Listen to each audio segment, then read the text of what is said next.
Hello বন্ধুরা, আমি পূজা আর আমার নতুন মিনি ব্লগে তোমাদের সবাইকে অনেক স্বাগত আর ভালোবাসা জানিয়ে আমার নতুন ব্লগটা শুরু করছি। আজ যেহেতু লোকনাথ পুজো, তাই আমি দেখো সকাল সকাল পুজো করতে বসে গেছি, সব কিছু রেডি করে নিয়ে। সবাই দেখতে থাকো। আজকে পুজো করতে করতে আমি তোমাদের সঙ্গে কিছু কথা শেয়ার করব। জানো তো, আমি ছোটোবেলা থেকেই মানে লোকনাথ ঠাকুরের ভক্ত। আমি মানে কোনো বিপদ আপদে পড়লেই আমার ঠাম্মা বলতো, লোকনাথ বাবাকে স্মরণ কর, দেখবি নিশ্চয়ই সাফল্য মিলবে। তাই আমি ছোটোবেলা থেকেই লোকনাথ ঠাকুরের বিশ্বাস। জানো তো বন্ধুরা, একটা হাসির কথা আমি তোমাদের সঙ্গে আজকে শেয়ার করব। আমি যখন বেবি হতে গেলাম না, আমার মনাই হলো, তখন আমার বোন অনেকটা ছোট ছিল, ও তখন অতটা বুঝতো না।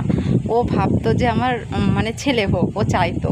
ও হয়তো লোকনাথ ঠাকুরের কাছে অনেক ডেকেছিল যে আমার দিদির যেন ছেলে হয়। তার জন্য ও কী করেছিল, যেই শুনেছে আমার মেয়ে হয়েছে, আর লোকনাথ ঠাকুরের ছবিটা উল্টে রেখে দিয়েছে। সেই আমরা শুনে আমার কি হাসি। আমার মা গিয়ে নার্সিংহোমে গল্প করছে, কিন্তু এমন না ও মেয়ে ভালোবাসে না, ওরও তো মেয়ে, আর এমনি তাছাড়াও মেয়ে খুব ভালোবাসে।